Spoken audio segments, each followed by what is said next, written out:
Buenas tardes a todos. Los invitamos a tomar asiento.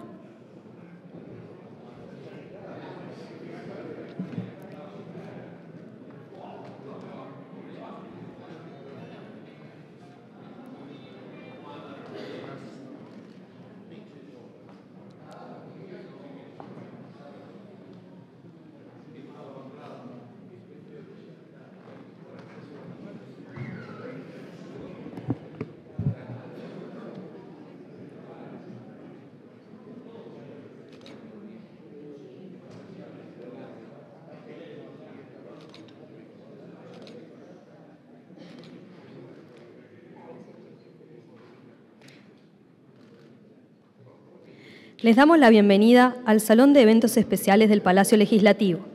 El Correo Uruguayo, abocándose al principal rol que cumple la filatelia en divulgar, dentro y fuera de fronteras, todo lo que forma parte de su acervo y hechos relevantes, pone en circulación en el día de hoy el sello de la serie Democracia en homenaje al doctor Amílcar Vasconcellos. Agradecemos la presencia del expresidente de la República, doctor Julio María Sanguinetti, el expresidente de la República, doctor Luis Alberto Lacalle Herrera, el presidente de la Cámara de Representantes, diputado Ope Pasquet, el presidente del Correo Uruguayo, coronel retirado Rafael Navarrine, el vicepresidente del Correo Uruguayo, señor Julio Silveira, el director del Correo Uruguayo, señor Jorge Pozzi, legisladores, autoridades y público en general. A continuación, daremos lectura a algunas notas que nos han llegado ante la imposibilidad de concurrir a este evento. La primera dice lo siguiente: lamentando no poder acompañarlos en la presentación del sello serie Día de la Democracia y tan significativo homenaje al doctor Amílcar Vasconcellos, quien fuera uno de los principales opositores a la dictadura y defensor de las libertades, un vallista que más allá de las orientaciones partidarias representó la vocación de la mayoría de los uruguayos a favor de la democracia. El homenaje permanente a la figura y trayectoria de Amílcar Vasconcellos, al que sin lugar a dudas reconocen todos los partidos políticos. Afectuoso saludo, escribana Beatriz Argimón, vicepresidenta de la República en ejercicio de la presidencia. También la vicepresidenta de la República en ejercicio, doctora Graciela Bianchi, agradece la invitación y lamenta no poder asistir por motivos personales. Y el ministro de Turismo, Tabaré Viera, agradece la invitación recibida y lamenta no poder participar debido a compromisos contraídos con anterioridad. Ahora sí, abriendo la parte oratoria, damos la palabra al presidente de la Cámara de Representantes, diputado Ope Pasquet.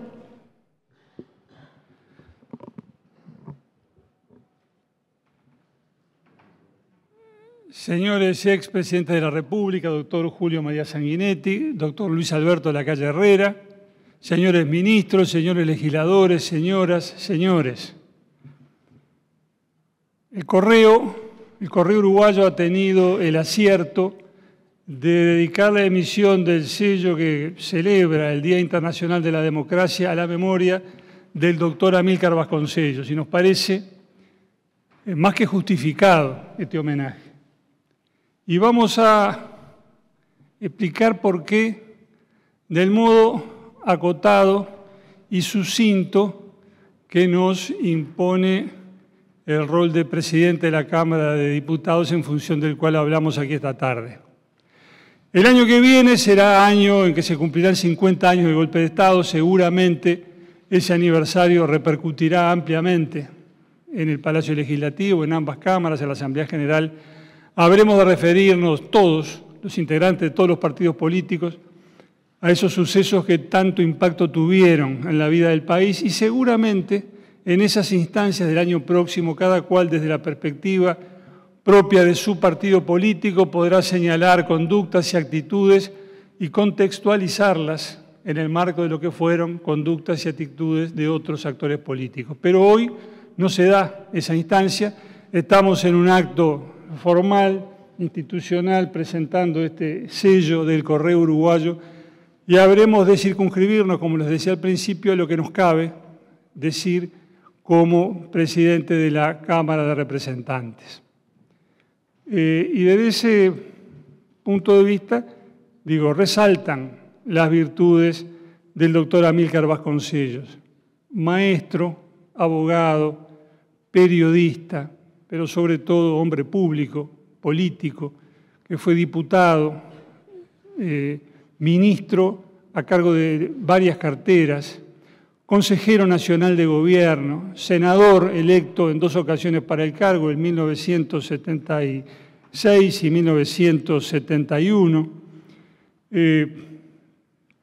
Y en esa extensa trayectoria política de 2 décadas y poco más, por supuesto que se refirió a muchos temas, dedicó su labor a muchos aspectos de la vida nacional, sembró iniciativas fecundas en muchos campos, expresó sus ideas en la prensa, escribió varios libros, pero yo creo que toda esa ejecutoria, toda esa trayectoria quedó eclipsada por lo que fue el brillo de su actuación en el año de 1973, cuando vino el golpe de Estado que sumió al país en una dictadura que lo hizo sufrir durante 12 años. En ese año de 1973, la figura de Amílcar Vasconcellos brilló como nunca antes, creo yo.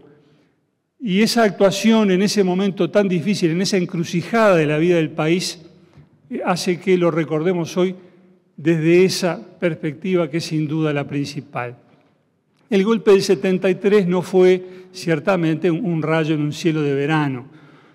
Se venían sucediendo hechos, situaciones que iban acumulándose en el sentido del desequilibrio institucional y finalmente la ruptura. Pero toda esa situación que se venía gestando, que había tenido una serie de jalones, en los cuales no me voy a detener, fueron puestas al descubierto y señaladas con claridad, de manera rotunda y valiente por Vasconcellos, el 1 de febrero de 1973, el jueves 1 de febrero de 1973, día en que se irradió en el programa Tomándole el Pulso a la República, que emitía Radio Carve, una declaración, una especie de declaración al pueblo uruguayo que había preparado Vasconcellos y que se propaló, se difundió públicamente a través de Radio Carve en aquel día. Tomándole el Pulso a la República salía de noche, a partir de las 11 de la noche. El discurso de Vasconcellos empezó a emitirse, no el discurso, la locución que había grabado Vasconcellos empezó a emitirse a eso de las 11:15. Recuerdo perfectamente la ocasión. Yo era un adolescente, lo escuché junto a mi padre y a un primo en un lugar de la casa paterna que recuerdo perfectamente, tengo muy vívido el recuerdo de lo que fue aquella noche y la tensión que había en el ambiente, la tensión a flor de piel que compartíamos todos, después de aquella denuncia clara, valiente, frontal, de lo que era el atentado contra las instituciones que se estaba fraguando, que se estaba gestando. Vasconcellos lo señaló de ese modo frontal y directo que era característico en él. No andaba con vueltas para decir las cosas. Lo decía frontalmente y lo decía valientemente. Hizo el señalamiento de diversas actitudes, de diversos antecedentes que justificaban con holgura sus afirmaciones en el sentido de que se estaba ante situaciones tremendamente dramáticas y comprometedoras para las instituciones de la República. Señalaba a las Fuerzas Armadas como el ámbito del cual provenían esas amenazas, teniendo mucho cuidado en distinguir la actitud de algunos militares golpistas de lo que él decía que era el sentimiento predominante en las Fuerzas Armadas, que era de la lealtad a las instituciones. Señaló eso con toda acritud y terminaba diciendo: la torre llegó y todos sabemos cómo tuvo que irse. Que sepan estos latorritos que si hoy llegan movidos por la ambición y ambientados por la cobardía y la actitud de traición de otros, así tendrán que irse ellos también, etc. Lo llamaba latorritos. Y este epíteto quizás despertó más atención, llamó más la atención y conmovió más que la tremenda denuncia de la cual era el final. Porque era una manera de decirles a los militares que estaban preparando el golpe de Estado: no les tengo miedo. Allí había un hombre bien plantado, senador de la República, que sentía que su deber como senador era decir lo que estaba pasando y decirlo con total claridad. Y le decía: a los latorritos sepan que van a tener que irse ustedes también. Eso fue el 1 de febrero del 73 y no nos olvidaremos nunca más de esa fecha. Después los hechos se precipitaron, no voy a hacer tampoco el recorrido por sucesos que todos más o menos conocemos y recordamos, pero señalo que la actitud de denuncia valiente y frontal de Vasconcellos respecto a lo que estaba sucediendo se mantuvo hasta el final del funcionamiento de aquel Parlamento. Todos recordamos lo que fue la última sesión del Senado, que termina en la madrugada del 27 de junio del 73. Pero se recuerda mucho menos la sesión del Senado de la tarde del 26 de junio del 73. Hubo sesión del Senado ese día y se planteó allí que se había recibido una comunicación del ministro de Defensa señalando fecha para la interpelación que Amílcar Vasconcellos había promovido. La mesa anuncia, el ministro de Defensa comunica que concurrirá a la interpelación tal día, y recuerdo una intervención, por vía de interrupción, supongo, de Wilson Ferreira, que contra la versión taquigráfica, dice, anunció que viene, mal a todos le siento al gato. Bueno, pero eso fue lo que ocurría en la tarde del 26 de junio. En ese momento estaba planteando Vasconcellos la interpelación al ministro de Defensa. O sea, lo que había empezado con aquella denuncia el 1 de febrero continuaba y luego vino lo que todos sabemos que vino. Entonces digo, yo rescato y señalo y exalto lo que fue la lucidez y el coraje de Vasconcellos en esa hora de prueba. Lucidez porque no se equivocó, no confundió lo que estaba ocurriendo con circunstancias políticas pasajeras, tenía perfecta conciencia de que eso no se arreglaba removiendo a un ministro o cesando a un jerarca militar. Era mucho más complejo, mucho más profundo, mucho más hondo, mucho más amenazador lo que se cernía sobre la República. No vaciló en enfrentar eso que venía, no hizo cálculos, no se puso a sacar cuenta de lo que podía pasar si adoptaba una actitud u otra. Como tantas otras veces en su vida política, salió frontalmente a combatir por sus convicciones y en contra de aquello que las amenazaba. Lo hizo sin medir riesgos, lo hizo sin temor, lo hizo exhibiendo serenamente esa valentía que caracterizó toda su actuación pública. Digo, sabía perfectamente los peligros que corría. Por supuesto, los que podían encauzarse, de algún modo jurídicamente. La justicia militar promovió actuaciones contra él, recibió alguna citación aquí en el Senado para comparecer ante un juzgado militar. Pero además había las otras amenazas, las de hecho. En el año 72, él leyó en la Asamblea General un documento que había llegado a su poder donde se hablaba de las conspiraciones y manejos en el ámbito militar y decía, lo queremos leer acá para que conste en la versión taquigráfica porque tenemos razones que nos hacen pensar que este documento puede ser sacado de nuestras manos, que puede llegar a desaparecer y antes de que eso eventualmente suceda, queremos leerlo aquí para que conste en la versión taquigráfica. Es decir, había situaciones de hecho que podían ocurrir, que podían suscitarse, y aún así él actuaba en la forma en que lo hacía, con perfecta conciencia del peligro, pero cumpliendo con lo que él entendía que era su deber. Y en ese sentido, quizás nada más expresivo que lo que nos decía hace un tiempo, hablando de estas cosas, de estos episodios, el hijo del doctor Vasconcellos, el doctor Amílcar Aníbal Vasconcellos, aquí presente. Y recordábamos un episodio que fue que en algún momento Luis Valleverde, quien Vasconcellos fue colaborador franco y leal en todo momento, hasta la muerte de Luis Valle, en algún momento recibió un regalo del presidente de Brasil, de Eurico Gaspar Dutra. Le regaló a Luis Valle una ametralladora Thompson. A la muerte de Luis Valle, esa ametralladora pasó a manos del doctor Vasconcellos. Y cuenta su hijo que en los días tremendos, aquellos de 1973, sobre el escritorio de Vasconcellos, en la casa donde vivía con su familia, allí en 18 de julio y Cuareima, al lado del Ministerio de Relaciones Exteriores, sobre el escritorio tenía la ametralladora y un revólver cargado, por lo que pudiera ocurrir.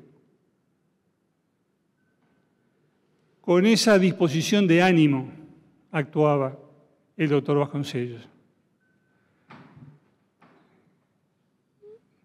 Pasaron 50 años de todo aquello y no hay hoy en el mundo ideal superior al ideal democrático. Sabemos que es la democracia la forma de gobierno más imperfecta, con excepción de todas las demás, como decía Churchill.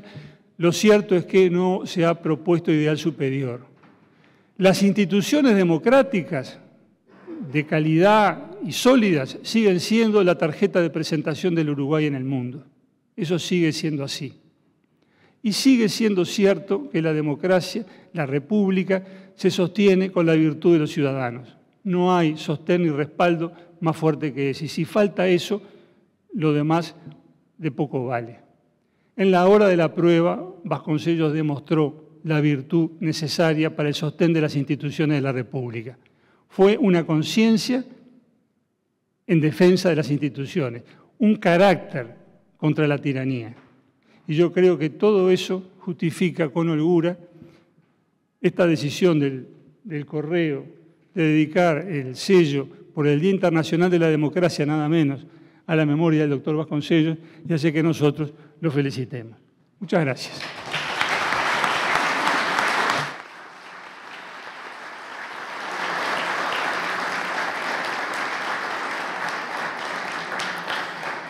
Muchas gracias, señor presidente. Damos la palabra ahora al señor presidente del Correo, coronel retirado Rafael Navarrine.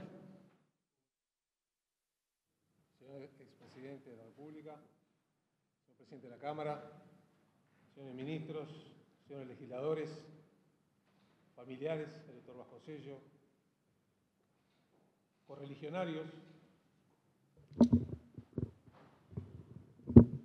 correligionarios del doctor Vasconcellos, señoras y señores, es verdaderamente reconfortable para el Correo participar en un evento de la importancia que tiene que es el de nada menos que conmemorar el Día de la Democracia, al cual nos adherimos, y en ese sentido lanzamos en el día de hoy un sello conmemorativo en honor a la figura del doctor Vasconcellos.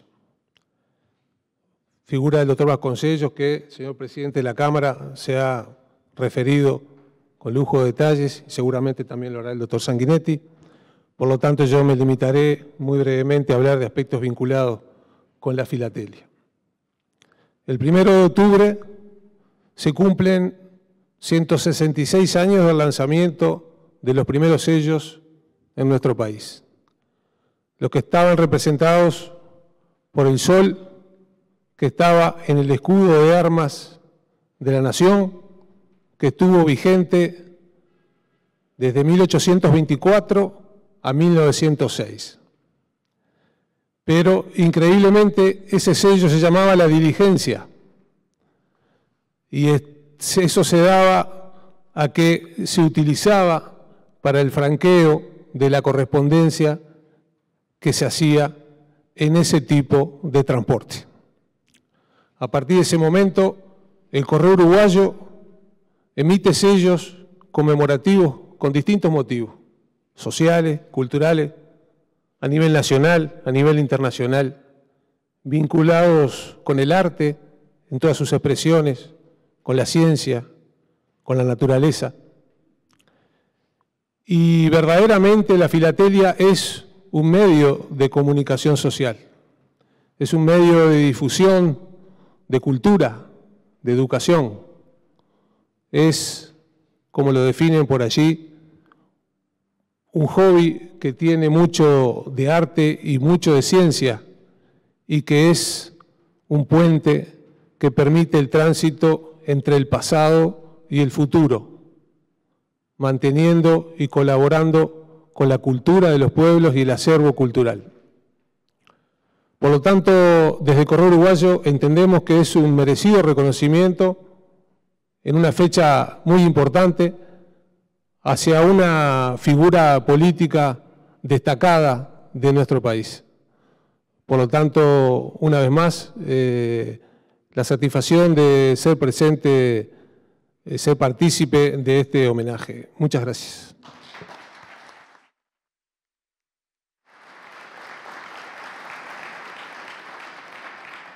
Muchas gracias, señor presidente. Damos ahora la palabra al expresidente de la República, doctor Julio María Sanguinetti. Señor presidente de la Cámara, señor presidente de la calle, sí, señor ministro, familia Vasconcellos, Amilo, sobrinos, amigos, todos. El Correo realiza una gran labor institucional y simbólica. La República se hace de símbolos. Los símbolos a veces se encarnan también en personas.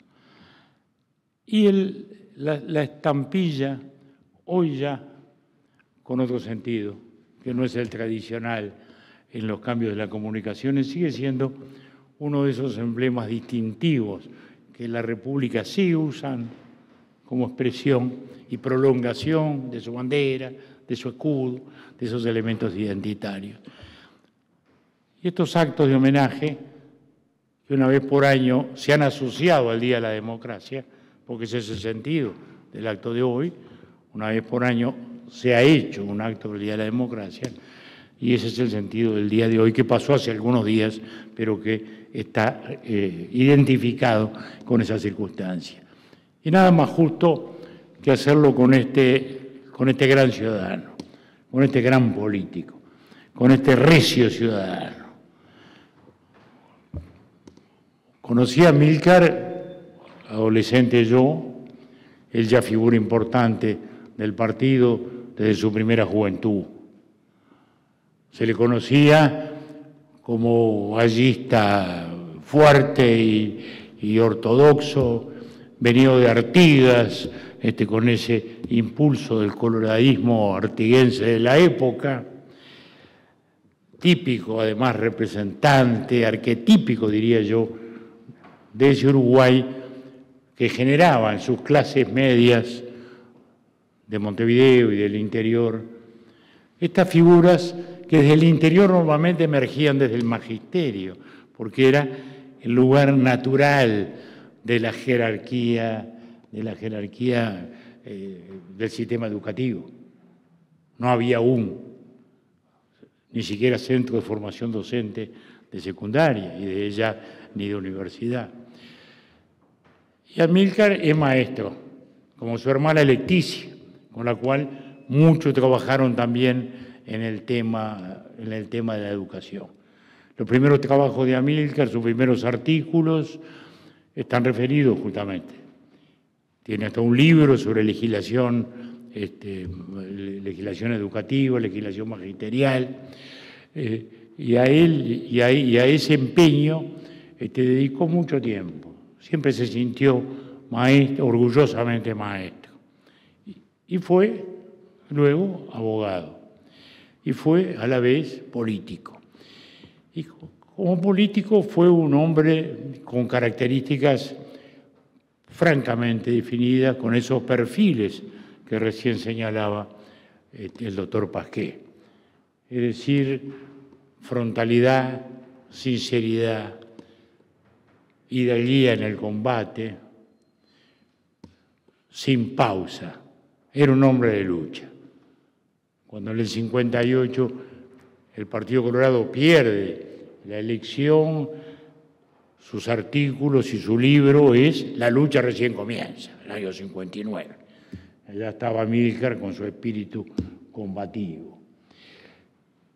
Y con ese sentido profundo de la convicción partidaria, que no medía a veces ni consecuencias ni conveniencias. Cuando en el año 67 un grupo del vallismo de la 15 nos lanzamos a la reforma constitucional, planteando los cambios en el cual se retornaba del colegiado a la presidencia, Amílcar tomó, yo diría, el solitario camino de defender el sistema colegiado, siendo él de la 15, porque la 14 naturalmente había sido siempre colegialista. Los quincistas habíamos sido lo contrario. Y lo habíamos sido, o los quincistas jóvenes habíamos sido lo contrario. ¿Por qué? Porque cuando en el año 51 se plantea la reforma colegiada, del colegiado integral, porque había habido un intento, como sabemos, en la Constitución del 17 de un colegiado fragmentado, o mejor dicho, de un poder ejecutivo fragmentado, cuando se retorna a eso, el sentimiento de la militancia quincista era: eso se hace para impedir la segunda presidencia de Luis Valle. Yo tenía 15 años y en el club de mi barrio se trabajó en contra de la reforma, que no tuvo mayoría en Montevideo. Entonces, ese era un poco el sentimiento íntimo de los quincistas de aquel tiempo, no expresado, porque el propio Luis Valle nos detuvo siempre en los intentos de reivindicación presidencialista que tuvimos desde nuestra primera juventud y luego cuando él estaba ya ejerciendo la presidencia y el cargo de consejero nacional de gobierno. Y Amílcar, por eso digo, Amílcar quincista se larga una batalla en solitario que no estaba, por cierto, asociada a la posibilidad del éxito. Una batalla romántica de él, con Juan Justo Amaro y 2 o 3 más amigos de la vieja guardia. Tenía a esa altura una larga trayectoria. Había sido ministro de Agricultura, ministro de Economía en circunstancias muy difíciles, en épocas muy difíciles. En épocas, a su vez, además, en que todavía los ministros no eran economistas, porque la ciencia económica es muy reciente en nuestro país. La propia facultad de Economía es una facultad muy, muy moderna. Entonces, los ministros de la época, como era el escribano Oledo Arroyo Torres, por ejemplo, el doctor Amílcar Vasconcellos, abogado, escribano. Digamos, el primero técnico fue Anilo Berchesi. Pero el resto eran figuras políticas con vocación por el tema, con vocación por la administración. En años, a su vez, muy, muy complejos y yo diría muy dramáticos, porque era el momento en el cual se estaba produciendo un profundo cambio en la economía mundial, una enorme desvalorización de los productos de las materias primas y, como consecuencia, una entrada en crisis del sistema que había predominado hasta entonces.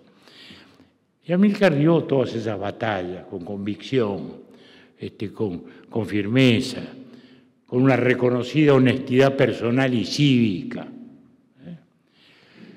Fue luego consejero de la oposición en el Consejo Nacional de Administración, los 2 consejos nacionales de administración de mayoría nacionalista que vienen después del 59, y él junto con el doctor Abdala fue consejero nacional.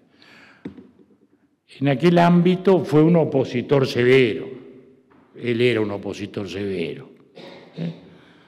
Recién con el doctor Lacalle me hacía una referencia muy grata, que por eso mismo me atrevo con su benevolencia y permiso a contarla.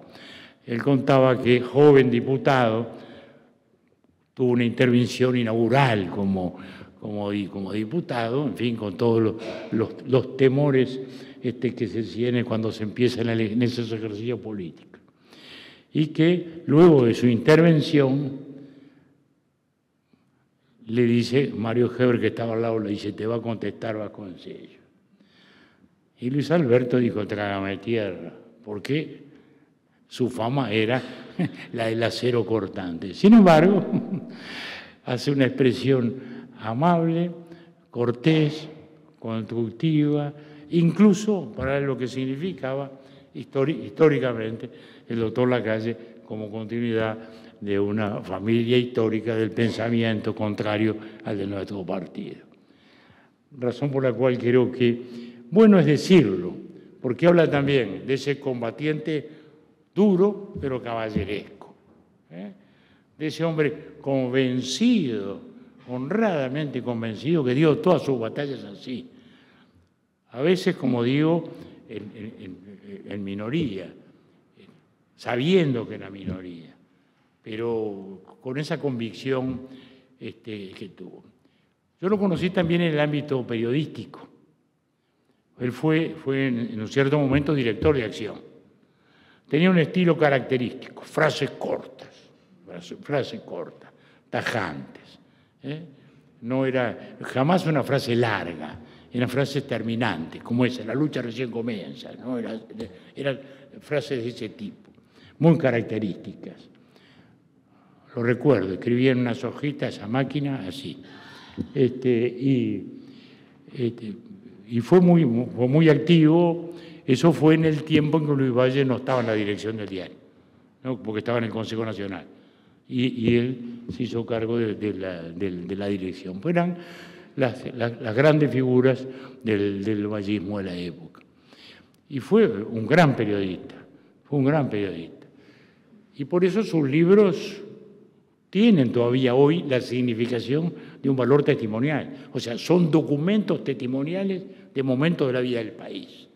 No son libros de historia, ¿no? Son documentos históricos representativos, como lo es Febrero Amargo, que hoy ya es un clásico que por eso mismo ha merecido la consideración de clásico en la colección que reúne a todas las piezas históricas de nuestra cultura, desde la inicial de Carlos María Ramírez Urartiga, que es el número 1. Y allí está Febrero Amargo, porque fue realmente un libro significativo y lo sigue siendo hoy, como el gran documento que documenta el golpe de Estado. Porque en estos tiempos en que tantas tergiversaciones se oyen y tantas interpretaciones aventuradas, interesadas o equívocas se hacen, debe señalarse que en realidad el golpe de Estado uruguayo comienza en febrero. Si hablamos de un proceso de subordinación del poder civil a la fuerza militar, febrero es su expresión. Culmina sí en junio con el cierre del Parlamento, pero febrero ya era una situación de facto. Ya el presidente había quedado subordinado después de toda aquella situación. Y es muy importante el rescate de esas figuras, como fue en febrero también, y lo tendremos que recordar también el año que viene, la del almirante Zorrilla. El almirante Zorrilla, un militar que en aquel momento representó, digamos, una convicción democrática, representó también el honor de su juramento militar de adhesión a la democracia. Y son momentos que deben recordarse no como un pasado congelado, que no lo evocamos simplemente con la nostalgia de aquellos momentos que vivimos junto a estas figuras, sino como lo que constituyen como capital, como patrimonio y como mandato, porque esos ejemplos son los valores constitutivos de una sociedad. Las sociedades se reflejan en sus grandes figuras. Las ideas mueven, sí, el mundo, pero las grandes figuras son representativas de ideas y de conductas, porque ambas son, en definitiva, unas y otras, las que hacen la vida democrática. Entonces, recordar a Amílcar, para mí personalmente, es recordar un tiempo de muchas luchas, algunos gratos, otros amargos, vivido juntos en las tantas y tantas asambleas, bancadas legislativas en las cuales estuvimos. Muy joven me atreví una vez a discutir en una de esas con Amílcar. Me pasó por arriba, ¿no? fue nunca, ahí aprendí. Aprendí que había que pensar mucho antes de largarse cuando se estaba frente a figuras como ella, porque era claro y frontal, y no, pero tenía esa nobleza, porque después de eso también me palmeó y me dijo, bueno, chiquilín, está todo bien, bueno. Y eso hace a la jerarquía de la gente. De modo que con esa emoción personal, con esa convicción de que recordar a estos hombres es afirmar los valores de la República. Hoy, en una América Latina en la cual la vemos tan quebrada en sus valores democráticos, la vemos desde Centroamérica hasta nuestro sur, ¿no? La inestabilidad, la fragilidad, la corrupción, la caída institucional. Bueno, nuestro país conserva eso, conserva esos valores, conserva su institucionalidad.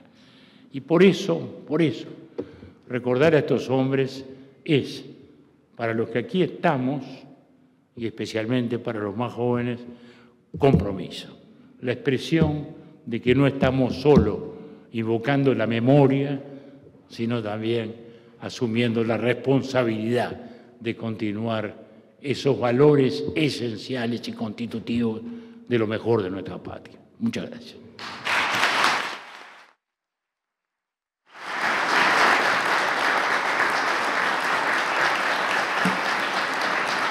Muchas gracias, señor expresidente. A continuación, se procederá a la presentación del sello. Invitamos a las autoridades a descubrir la gigantografía.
Sellar el sobre primer día de emisión, donde oficialmente quedará autorizada la puesta en circulación del sello.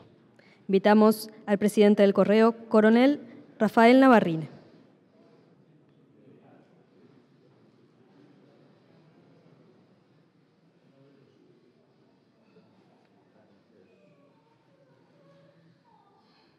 ¿La nombra?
Muchas gracias a todos por hacerse presentes en esta instancia. Muy buenas tardes.